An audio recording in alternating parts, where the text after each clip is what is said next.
Hello, I wanted to give you a quick summary of just what's available on our OneNote notebook. First thing, if you have not linked up with it yet, you can go to Microsoft Teams. And you can do this through the web browser or through the Microsoft Teams app. In there, you're going to go ahead and click the Teams button, and you're going to select LS Geometry Period 4, Semester 2. Once you select that, up here at the top is Class Notebook. You can click on that, and it's going to take a little second to load, especially if you haven't loaded it yet. Once it's open, it will give you a choice right here to go ahead and open in app. That's going to give you a much better user experience.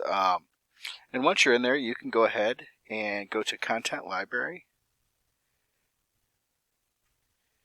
And within Content Library, we're going to really focus in on the e-learning section of that library. Now, in the e-learning section, first thing you're going to notice is the first page is going to be a schedule. I'll keep that updated each week. I add to that on Sunday for the following week. The next is going to be links to the most missed questions. I've been doing this through last week, and these are just quick summaries of me walking you through any of the problems that were commonly missed on the assignments that you have throughout the week. Underneath that as subpages, I've got the work that goes with those videos.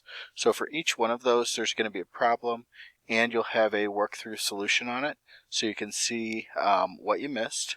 And you can go ahead and move to the right. You can also see that much easier if you're in the app as well.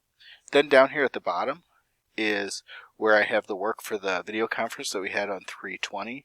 Again, I don't record those video conferences because you're on the videos, so I don't want to do that. But I do want to provide you the worked out just in case you did miss that video conference. You still have an opportunity to kind of see the problems that we worked through and what we did as a group. So these are some of the resources that are available on your OneNote notebook, and these should be a great help as you're working through the assignments. Again, most of the assignments are located on Khan. These are very quick assignments. That's why sometimes you'll have 3, 4, 5 of them, because it's a 2-minute video, a 5-minute problem set, a 3-minute video. This way you can kind of take it in pieces as you go through the day. That's everything for now. If there's any other resources I'll put up, I'll let you know. Thanks for your time, and I hope this helped.